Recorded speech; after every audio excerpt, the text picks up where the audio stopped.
What is up, everybody? Welcome to the Sixers Postgame Live. Sixers get the L in this one, 119-98 to Glenn Rivers. Milwaukee Bucks. We're breaking it down. Top takeaways, reaction, and more. Joining us, here's Pat. Give him a follow on X at Pat from Ambler. What's up, Pat? Depressed. Very depressed. Hold on. Very depressed right now. It's just mind-boggling to me. One of the key X factor is Nick Nurse getting outcoached by Doc Rivers. To me, in this game, and so far, like with not making any adjustments, Doc Rivers, every time that he saw the 76ers go on a run, called the timeout. He slowed down that momentum. So, just from every time what I've just witnessed. Yeah, happy hour starting early here. Yes, yes. Just a gutless performance from the Sixers. You could say Glenn Rivers outcoached Nick Nurse. You could also make an argument that this team is just not very good without Joel Embiid. We're going to get into that as well. Joining us also, he is Mitch Kofsky. Give him a follow on X at Mitch Kofsky. What's good, Mitch? At least Batum hit a couple shots. At least he did that. There's nothing else for me to say there. And then last but not least, Sean _Bernard1 on X, the best of the best. Give him a follow on X. What's going on, Sean?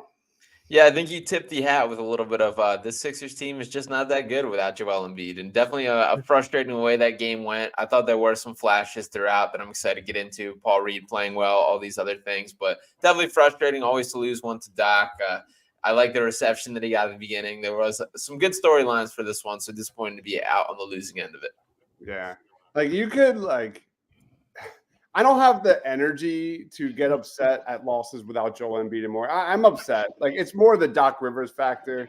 I know the talent level on this team is like a 400 team, 400 level team at best with this roster. But man, what does suck is having to watch Tobias freaking Harris being completely useless on this roster, getting paid more than nearly everybody on this roster combined. Tobias Harris with another clunker in this one, 8 points on 11 shots. He did have 3 blocks, but you see Maxey out there on the court, busting his ass, doing everything he can on that court. It's basically 1-on-5. And then you see Tobias Harris just going through the motions, giving you absolutely nothing. This guy has to be the biggest thief in professional sports, making $40 million. There has to be a conversation. There has to be a conversation with Nick Nurse right now saying, do we bench this guy and we just roll the dice with Ricky Council and see because he gets on the court, he rebounds, he's hustling, he's fighting after loose balls, he sets charges.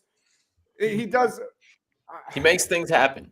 He does, and you see it. And Tobias is just going through the motions. You look at the numbers with Tobias Harris versus without Joel Embiid. His numbers are worse, Sean. His numbers are worse without Joel Embiid. How does that happen? I thought he was this assassin scorer. I thought I was telling a friend to tell a friend. What happened to all that? What happened to Mr. Sacrificing for the team? Can't fit anything. It's so frustrating. So frustrating. Where do we go forward here? I know it's politics, but the Warriors did it with Clay. They benched him. Right. They have to have a real conversation here. You got a month left in the season. See what you got.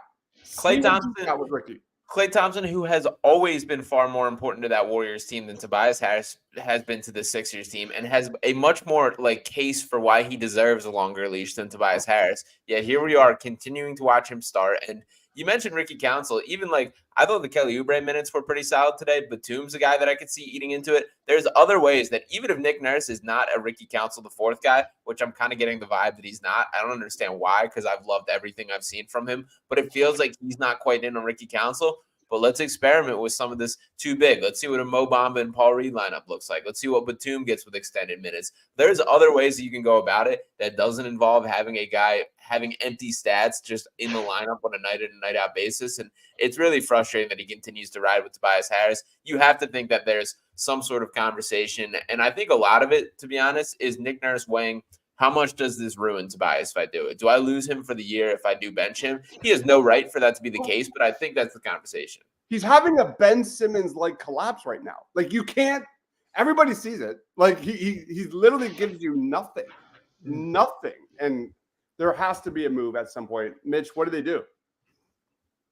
Anyone want a crumble cookie? Anyone want a crumble cookie? That's all I got to say. My God, didn't he hit the side of the backboard at one point? I don't know what they do with Tobias Harris just being nothing, because that's what they need. They have Maxey, and then if they shut him out, they got nothing. They got nothing. Pat, any thoughts? Yeah. Again, this goes back to me to Nick Nurse. Like why? You're the head coach. You pull the strings around here.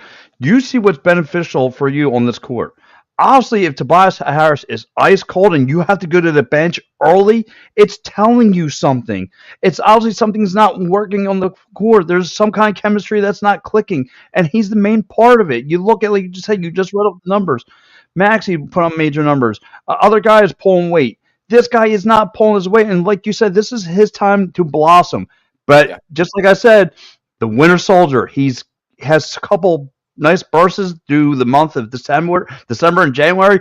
After that, blah. He is garbage. He is nowhere to be found on the floor. He's hurting this team more. I don't know what he has over this team.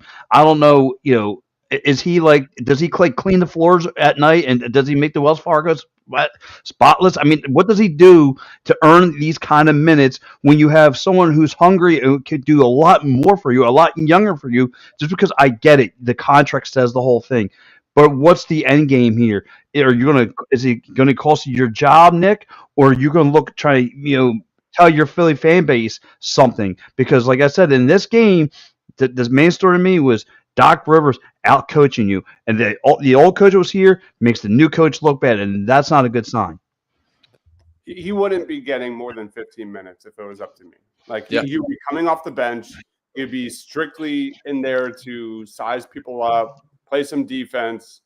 But the only way he's effective at this point in his career, and this is the honest truth, is going to a bad team and putting up lots of stats, and that's his bread and butter. He's not a championship level player, and I'm not trying to kill Toby. Toby's a great guy. He's a great locker room guy. It is what it is. Yeah.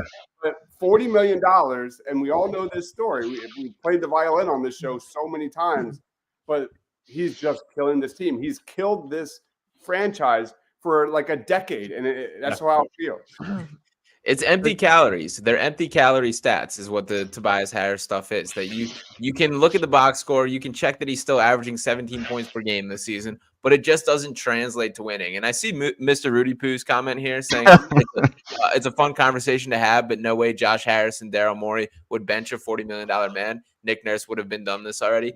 I do think you're right. I do think that's the reason why he's still on the court is that dollar amount. But to bring up the Klay Thompson comparison once again, Klay Thompson's making $43 million this year. Now, this Warriors team has won 4 championships. That's an organization that's committed to winning. If they can take it that seriously for that dude to take it on the chin and come off the bench because it helps the team better, a Sixers team, which hasn't won anything, and Tobias Harris, how much you want to give him a percentage of the blame for that is up to you. But he played a part in them not having a championship to this point is the bottom line. That he by no means is excluded from this. It should be the same standard. And that to me is more of a failure on the Sixers organization for not taking strides toward winning in a way that others do. Yeah, well said. Does he have blackmail on Daryl Morey or something? There's got to be something. There's got to be Tobias? something. Yeah. I don't know. Yeah, I don't know. Because he wouldn't trade him for anything. He loves Tobias. I don't understand why. I just don't. We've said it 1,000 times.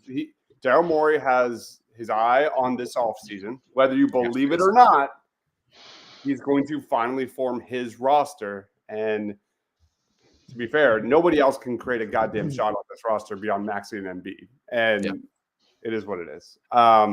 Anthony chimes in saying, I would trade Tobias for Pat. Well, that's solid. Thanks, Angry Anthony. Thanks, buddy.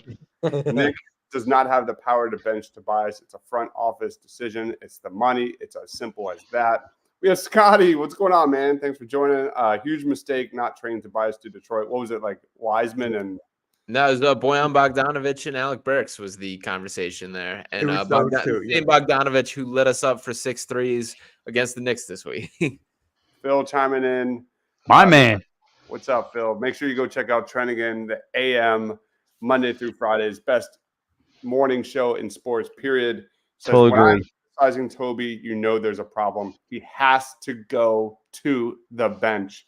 Facts. It's just what it is. I just don't, other than the money thing, it's just this team is drowning at this point. And we're going to get into some realistic expectations. We're going to talk after this about, we're going to look at the schedule and see where what we're really looking at.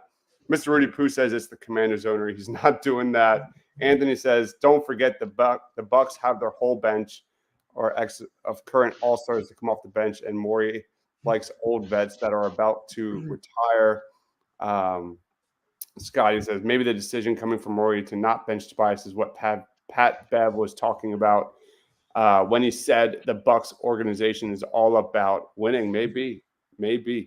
Let's get into the schedule because, I mean, the Sixers are really struggling at this point. They've got a big game against the Celtics coming up on Tuesday. Then they got a back-to-back with the Knicks and then the Bucks again on the horizon, a game with the Heat. The Clippers, like a West Coast trip is on the horizon. Like, Sean, like, what's the realistic expectations? Because we got to start having that talk. You got to stay near 500 is basically my expectations. It's the toughest stretch that they will face. It doesn't get much easier, but there's at least stretches. Like, even if you want to look at playing Charlotte, playing this Memphis team, there are opportunities to win in here. Sacramento, I even think they can compete with, even as constructed. The Memphis matchups are ones they got to capitalize on. Detroit, obviously. Brooklyn, you can beat. So there's teams that they can beat. Coming off the break, going New York, Cleveland, Milwaukee, and Boston is absolutely brutal. So getting punched in the mouth in the first 4 games here is tough. I do think ultimately you got to get past Tuesday. I'm not super optimistic about them putting up a fight against the Celtics team, which looked phenomenal last night, by the way. So that makes me nervous for sure. But yeah, you just got to stick close to 500. And what gives me optimism, I've been more optimistic than most about these Sixers, at least remaining in the true playoff hunt in those top 6 seeds. I'm just not as scared of the Magic, Heat, and Pacers going on a surge to pass them. That I think each of those teams have their flaws. The Pacers have cooled off since their hot start. The Magic have their issues. That I think there's a ton of talent there, but the roster construction just isn't quite complete. That I think that they have overlapping strengths and weaknesses, don't have enough shooters, all those things. And that Heat team, you never know who's showing up on a night-to-night basis. So I have a little more optimism in the cushion behind the Sixers, but expectations, you got to play at least close to 500 basketball. Yeah. Any thoughts, Mitch? All I can say is this. Miracles happen, right? Miracles happen. So that's all I'm waiting for, a miracle. Pat? Well, again, it's just being optimistic that Joel Embiid gets back. And then if he does, what kind of shape? All those questions are going to be filling in your head. But like I said, if he comes back, his talent is his talent. And you can't shy away, whether he's in great basketball shape or whether he's coming off of men's restrictions. His presence alone will put the fear of God in some of these other NBA teams. And if you could get that back, plus if you get a hot Buddy Hield with, helping out to, Maxey, you have something cooking then. But the major flaw of this team is Nick Nurse not getting this bench going. If you're not going to use Ricky Council, then you're obviously missing something. You're obviously not doing something well because it just, like I said, it goes back to this game. Because spoke volumes of you not using Ricky Council because you want to use your guy Kyle Lowry, who gives you absolutely nothing. He's cooked. He's finished. I get it. He's trying to be this, I guess, on floor leader and all that, but he provides you nothing. And then you talk about the stretch that's about to come up. Yeah, it's going to be tough down the stretch, but you need to improve here. You need to start getting some dubs here. It's going to be hard to go up in Boston. That's already an L. You can mark that off. You're going to take the L train. But after that, the schedule kind of gets a little easier between that and to the next game. So I think the Sixers should be able to collect some W's and finally put build some momentum right there. All right. If my math is correct, Tobias Harris over the last 4 games is shooting 32% from the field. Jeez. Oh, That's wow. that's the legacy, right? The legacy of Tobias Harris with the Sixers The milkman. is these stretches where he literally gives you nothing. His inconsistency, the flashes, the up and downs. That's Tobias Harris. The highest paid player in NBA history to never make an All-Star game. Yep. Man, that's tough, man. All right, let's roll on to some comments real quick, and then we're going to talk about Maxey and his game today. Scotty says, the thing is, it's extremely hard to predict what games they will win. It depends on guys like Hield, Melton, and Oubre. That is a fact. I love that comment. It really is about how well they shoot from three. Great comment there. William says, Tobias Harris, only 8 points. Big fraud. I'm sick of Morey getting old people that are using walkers or using canes. I like Lowry, but I hate Nick Nurse. I hate who Nick Nurse is asking for more from. That's why, like, it's so frustrating when you get like solid performances from the kids, and then they get pulled. Like, that's the Doc Rivers stuff that we're used to watching. It is what it is. Let's roll on to Tyrese Maxey. Put that back up. Tyrese Maxey had 24 points, 8 of 19 from the field. He was a -11. He had 7 assists, 1 turnover. Pat, what were your thoughts on Tyrese Maxey? I'll get the shot chart. I thought he played okay. Again, about the only one who really showed up. Again, getting in the paint. And the only flaw that, not all for him, it was smart by Doc to go with the 2 big man set of trying to keep, Anthony, the Greek Freak, and you keeping Lopez right there, trying to block shots off of him. But other than that, I mean, like I said, Maxey had a great game. I thought, again, way to take it out. I started getting him in rhythm from the perimeter, which is really nice to see. And doing his job. Just, again, he had some nice assists. Again, pass out in transition. I thought he was solid tonight or today. What about you, Mitch? Maxey just took the lead. Again, he's just trying to be in charge, help this team any way that he can, but he can't do it alone. He needs other players to help out. Melton did his thing. Paul Reed was doing great in the beginning of the game. Then he had 5 fouls. Like, he needs more help than that. Yeah, here's a shot chart. Calling it as it is, there are times when Maxey, I think, tries to set his teammates up too much. Whereas, like, he's literally the only shot creator, only creator on this team, and he needs to put the ball up. He needs to score. But outside of that, I thought he had a very good game. Sean, what was your take? Yeah, I was happy with his game. And I think what probably speaks volumes more so than anything at this point is the night and day difference when he's on the court and when he's off it. That when you go through these stretches where it's a Campaign and Kyle Lowry backcourt and there's just nothing from a shot creation standpoint, it's clear how starved this team is from offense outside of Tyrese Maxey. I do agree. I think at times that he struggled to find that balance as far as being a playmaker and being a shot creator, seeking out his own opportunities. And the other point, which I'm totally with Scotty in the comments here as well, the lack of whistle today, absolutely brutal. There were so many times where he just drove in, had a complete legal spot, like was attacking in the right direction. And guys, just whether it was a late whistle, whether it was a completely missed whistle, very crazy stuff. And this is a trend with Tyrese Maxey that for a game in and game out, pretty much, we don't see him getting the respect that guys that this is now an all-star caliber player. And let alone when you're watching a game like tonight where it's polar opposite of how Giannis and Dame are getting called versus Tyrese Maxey. It's very frustrating because I think he attacks the basket the right way and he doesn't get rewarded for it. All right, so this is part Tyrese Maxey because, like, I truly feel like there's like 2 things if the Sixers can get right. A, if they can get their defensive rebounding together, I think they're going to be an elite team. B, I think if Maxey finally starts getting the whistles of a superstar, it's going to take his game even to another level. But the other thing I want to talk about is Giannis because there is no possible period that Giannis has more freaking free throws than the entire Sixers team today. How does that happen? Yeah. How does that, like, I hate Paul Reed.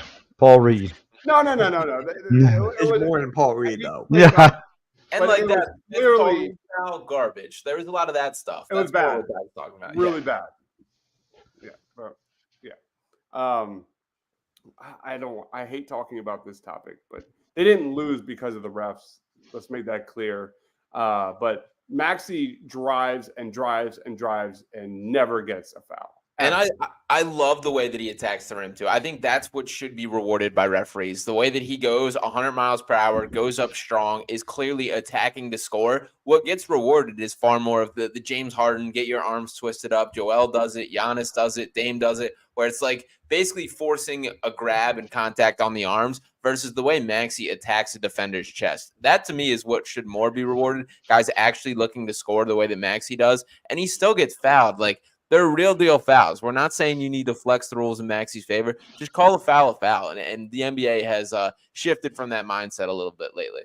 Mm-hmm. Mr. Rudy Poo says Maxey refuses to shoot that floater. What happened to that? And it's a little too much settling for mid-rangers, mid-range shots. I think overall, the last month or two.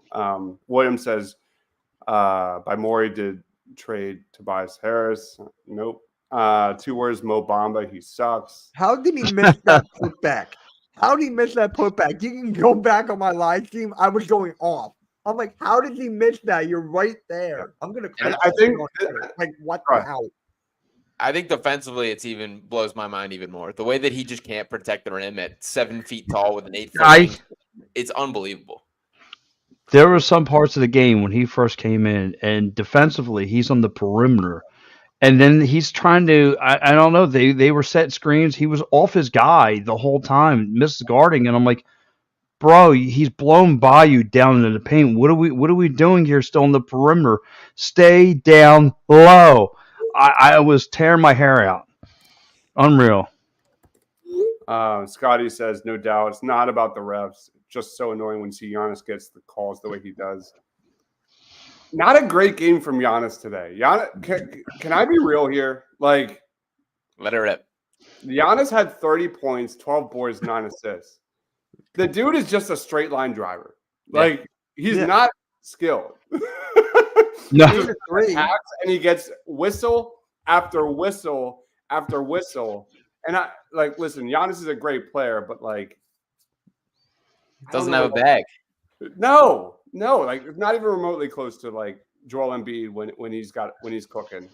And that's what there was an interesting debate. This was a couple months ago going around about whose game will age better, Joel Embiid or Giannis. And I was shocked. I think it's Embiid by a pretty comfortable margin. That personally, I think Giannis's game is going to fall off a cliff when he loses his athletic advantage. And he's obviously the biggest dude out there, and the way he moves is what makes him special. But when you start to lose those advantages of getting downhill, of forcing past guys, I think that's trouble, that the jump shot is not legit. He doesn't have really an in-between game whatsoever. He struggles to put it on the floor at times. And when you compare that to a guy like Joel, who's just rising up, shooting 12-footers and knocking them down at a 60% rate, that's stuff that's going to translate to the twilight of his career. So I do think it's interesting. Giannis is frustrating to me. You do have to respect that, like, the, I guess, mental toughness he has to just do it again and do it again and do it again, the relentless effort he brings. But yeah, not my style of basketball player by any means. I agree. Yeah. I'm just a little biased, but I don't see it. Anthony says the Bucks and Giannis are like the Chiefs. Get all the calls. It is even if it is a straight up foul. The Bucks, Lakers, Clippers, Warriors are the NBA darlings. The Bucks, Celtics, Warriors, Lakers don't impress me. Rudy Poo says Giannis has no go-to moves except activating his freight train. Chucking ladders. Philly Special Cards says the announcers pissed me off when they said that he had an MVP night. I'm like, no shit. He literally went up against Paul Reed, Mo Bamba, and Batum. Right. And then Giannis is Ben Simmons. Woo, I won't go that far. No. Giannis made a 3 today. That was what was really frustrating. Like the Bucks are like they're not a great. The record is good, but like they're not a great 3-point shooting team, and they couldn't miss. Whereas like all the Sixers shots, it was Maxey. It was basically Maxey 1-on-5, and then when they finally got an open shot, they were just bricking it. It was just a horrific game. We have a skate Scott single. I don't know. Oh boy. I mean, Bobby Portis was out there like Steph Curry today. I think this game was a really good example of how, like, at least this stretch, has been a really great example of how much the Sixers are built around Joel Embiid. Like this is like textbook. But let's jump into our Sixers player of the game.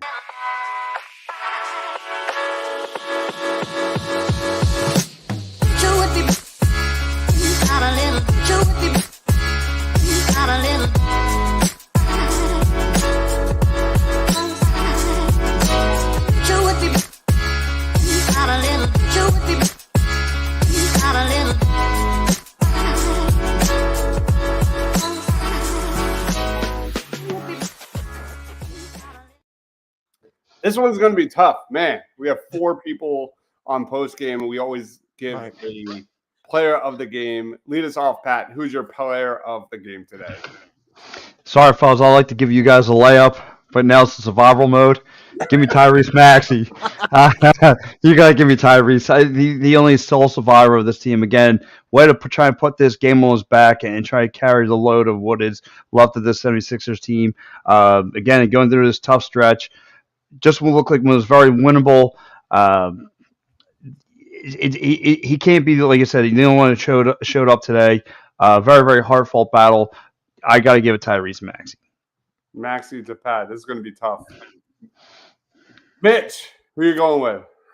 Finally had a backup. DeAnthony Melton today. He actually signed. He was good on both sides. He had 16 points, 3 boards, 3 assists, 2 steals, 50% from 3. I'll take that. I really do. I can make the argument that Melton should start instead of Buddy Hield for the defensive side. Can you make that argument? Yeah, I think that's still on the table. I think it's this is only second game back, so they're seeing how the back responds. I'm curious to see how that plays itself out over time. There's definitely an argument there, and I'm curious to see what Nick Nurse lands on for that official answer. It'll depend on matchups, right? Yeah. Depending on who they play, what the backcourt looks like big difference between the Cavs and the Knicks and things like that. But some comments. Michael says as long as they can stay around 5 through 8 seed and Joel comes back, nobody wants to face that. Rudy Poo says I watch a lot of Bucks games. They definitely played for Glenn today, and they usually brick easily. Yeah, man. That's just, let's lose that. All right, player of the game is Kyle Lowry. He was out there hustling and taking charges. Or Batum. Interesting. Sean, who's your player of the game?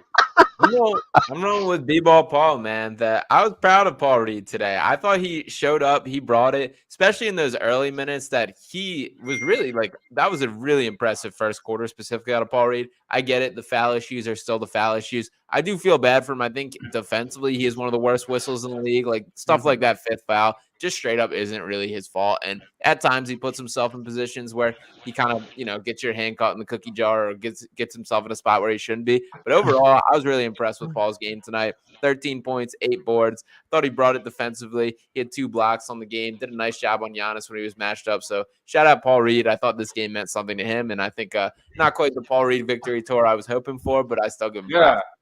It started out like that. This game was a Paul Reed game. He was all over the place in the first quarter. In the first half, Paul Reed had 9.7 boards, 2 offensive and 2 blocks.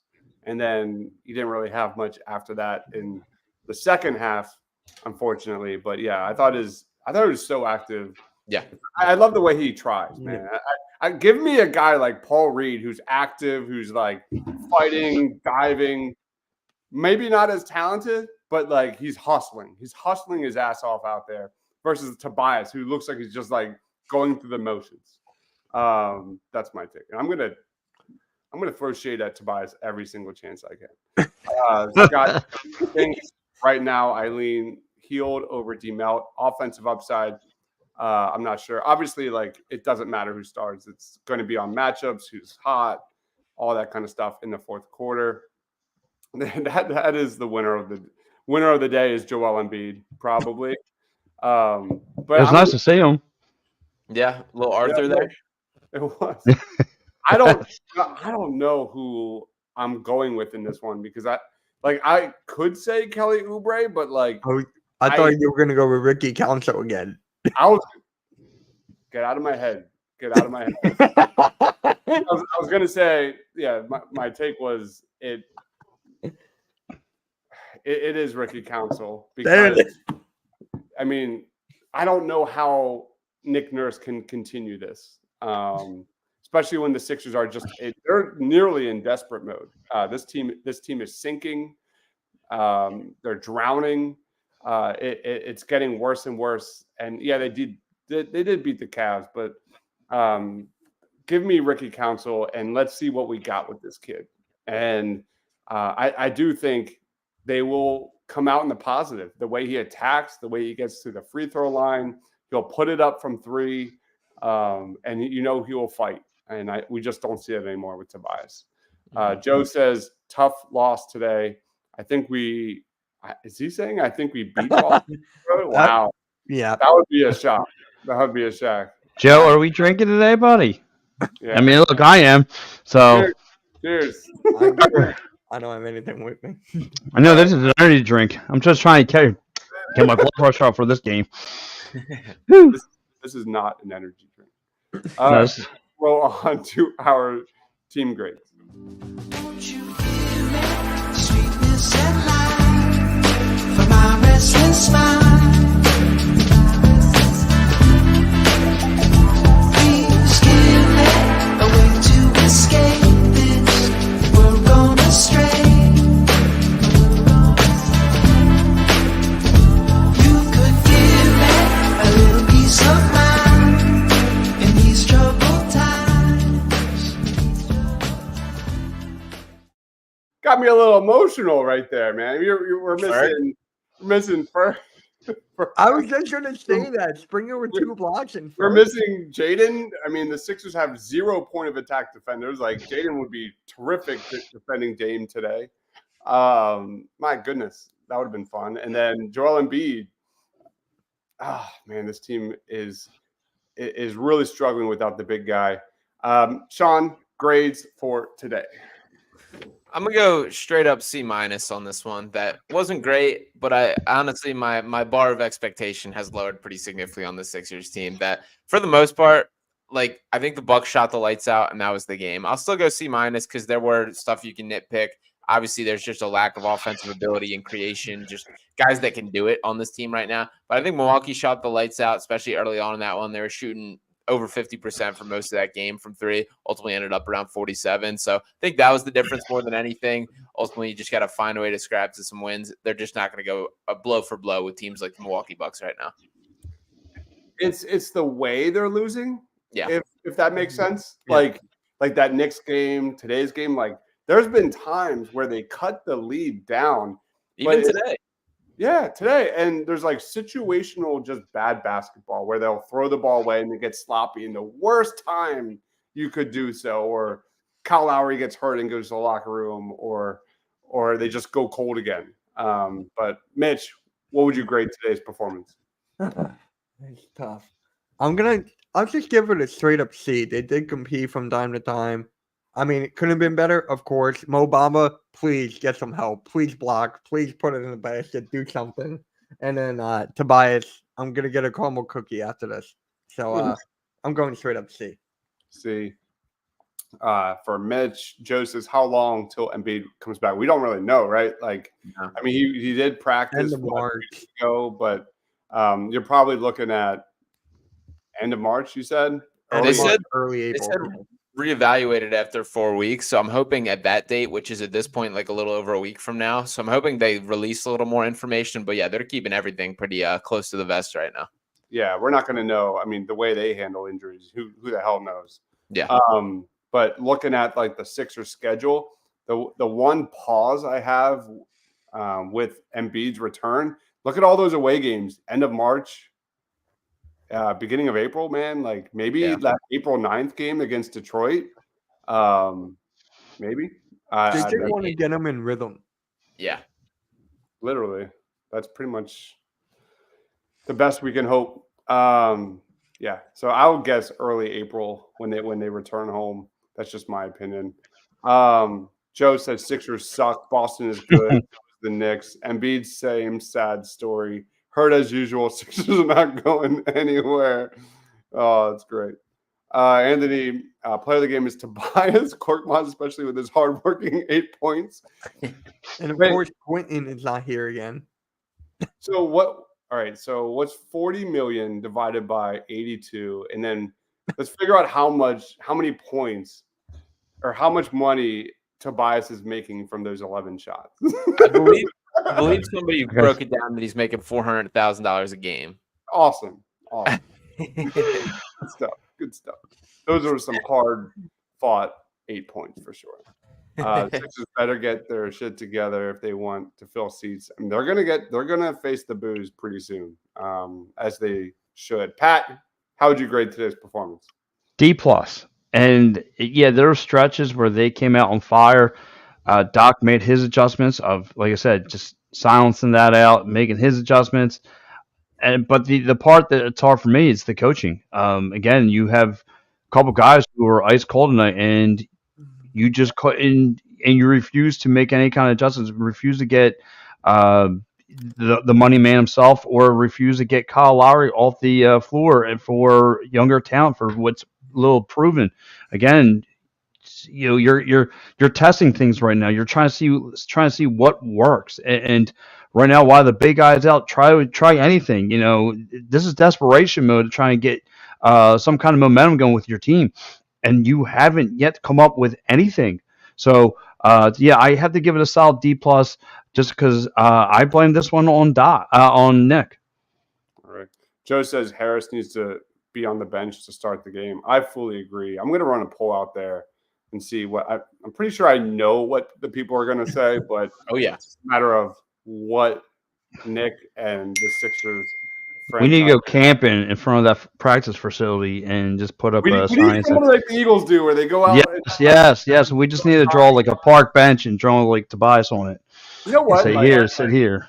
you know, the Sixers and the Eagles are sensitive to those kind of things. Like they know they are sensitive to kind of how they're viewed from the media. I would love to see it. Get some hair in your chest because you're in Philly. So I'm literally going to make a graphic of that after this. That is perfect. Because that guy where it says like run the ball or something like that. Yeah. It's terrific. Trade Tobias now. Unfortunately, you cannot. I think No. Morey is looking at is to reload this offseason. It is what it is. All right. What? Buy him out. Yeah. Buy him out. All right, Sean. Final thoughts on Sixers Oh my versus God, Bucks. did he give your grade? It's an F. It's a Oh. straight. Wait. Again, I'm biased. This was a tough one. I was really mad about this. This is the the emotional side of me. I wanted this W. It hurt to see the Bucks players kind of come out and fight for Glenn Rivers, whereas the Sixers couldn't hit a bucket. They were flat for the most part. More Maxey 1-on-5. More Tobias Harris. There's just no reason for him to be playing as much. And Beverly, they need to change things up essentially, and we're not seeing it. So straight F. Other than that third quarter when they made like 7 of 12 from 3, like this team was dead, man. Straight dead. Sean, final thoughts, plugs, time short. Yeah, it's going to be an ugly stretch until Joel Embiid returns to the floor. So we just got to keep the head up and get the wins whenever you have an opportunity to. I don't think today was one of those examples. So frustrating for the Sixers team, but it's just hang in there, tread water, and scrap your way to around 500 basketball from here on out. We will see what happens from there. As far as for me, you can follow me on Twitter or X at Sean_Bernard1. Check out, I'll be dropping on Sixers Digest on YouTube, a little video from the Doc Rivers pregame comments, which still got me fired up. So that'll be coming out after this. We'll be on the Fox 102.5, The Gambler airwaves throughout the week. We'll have some picks and roll content dropping with me and Sean Brace for Sixers and NBA takes and everything around the league that way. So make sure to stay tuned from that and check out Pick Swap Media as well. All right, man. Sean, the best of the business right there. If you need any Sixers updates or analysis or anything like that, go check him out at Sean_Bernard1. That's, again, I've said it 1,000 times, but like I'll be at work and I'll have like a second off and I'll search Sean's name. Did I miss anything? I appreciate it. It's as good as it gets. Mitch, final thoughts, plugs. All I gotta say is this. I got nothing to say about this game. I got literally nothing. You can just follow me on Mitch Talksy on Twitter, Hardcore Sports, Mitch Talksy on YouTube, dropping a D'Anthony Melton video after this. So stay tuned for that. You love some D-Mel, man. I respect it. Yeah. Anthony, Nick Nurse played against Doc and just folded. Nick Nurse was shell-shocked because he faced his mentor, Doc. Great show. Thanks, man. I appreciate it. Go give Mitch a follow on X at Mitch Kofsky. Go check out Hardcore Sports Network wherever you're watching your Philly sports content. Pat, you're up, man. Let's go Flyers. And no, it's I obviously owe. Philly's got the W today, right? They're Yeah, and Minos baseball with Scott Kingery killing it. Woohoo! But I also owe you guys a big apology when I told you this morning that the Sixers are better. They would be able to survive against the Boston Celtics in a. Well, with Joel Embiid, I think they can, but still, just saying better shooters. I don't know what I was drinking this morning, but listen, this team's in a lot of trouble right now. So unless they can figure something out, Nick Nurse has to try to figure something out and just give Tobias Harris the hard news of saying, "Not today, my man. Listen, you're going to go play some blue coat action, get some of that, get whatever's going on between that head of yours because I need NBA players right now. You're not playing like one, so." Yeah, I don't care if you have to eat that money. I got to get them out of that locker room. Get them away. Go down to Delaware a little bit. But anyway, catch me right here, Edge of Philly Sports, PM in the AM. You can also follow me on X at Pat for Mambler. Of course, right after this, you have the Flyers post-game show, my broadcast partner, that big goof, Mike Lauro, and Austin. And, of course, you catch me here tonight on Edge of Philly Sports talking about those sloppy lacrosse team of Philadelphia Wings. But anyway, guys, catch all my work. Be reporting for the Philadelphia Wings. Be reporting for the Union. And stay tuned. I got some more content coming for you. All right, man. Pat for Mambler, the Swiss Army knife of EOP. Yeah. It's more like a dull knife, but all right. Thank you, everyone, for watching. Plugs for me. The Combine starts tomorrow. So there's just the NFL Scouting Combine starts tomorrow. We'll have an update on Party on Broad, day one review tomorrow night, and more Sixers and Eagles free agency type of stuff going down at 9 o'clock. There are so many NFL scouting reports, NFL draft scouting reports on the channel at this point. I guarantee you, if there's a prospect you like, I've covered him. Go check him out. I don't even want to begin going through that all, but top 10 positional rankings to individual scouting reports and highlight reels and all that stuff are all on the channel. Go check that out. Mr. Dives, we got someone on that Pat Bernard train right there. T. Tony. P.S. P.S. P.S. The Flyers have hope. Thank you. We'll see. They have a lot of big decisions to make for sure. Certain positions they do not value, but we'll see. Hey, man. I'm still not out on last year's draft by any means. It's just not as good as we thought it was. But again, it's just 1 year, but it is what it is. Let's end this thing, guys. One last time. He is at Pat for Mambler on X. Go give him a shout out. Mitch Kofsky on X. Sean_Bernard1 on X. Thank you, everyone, for watching. We'll see you on Tuesday against the Celtics. Oh, boy. A little bit more. For Mitch, for Sean, for my whiskey. Stay, everyone.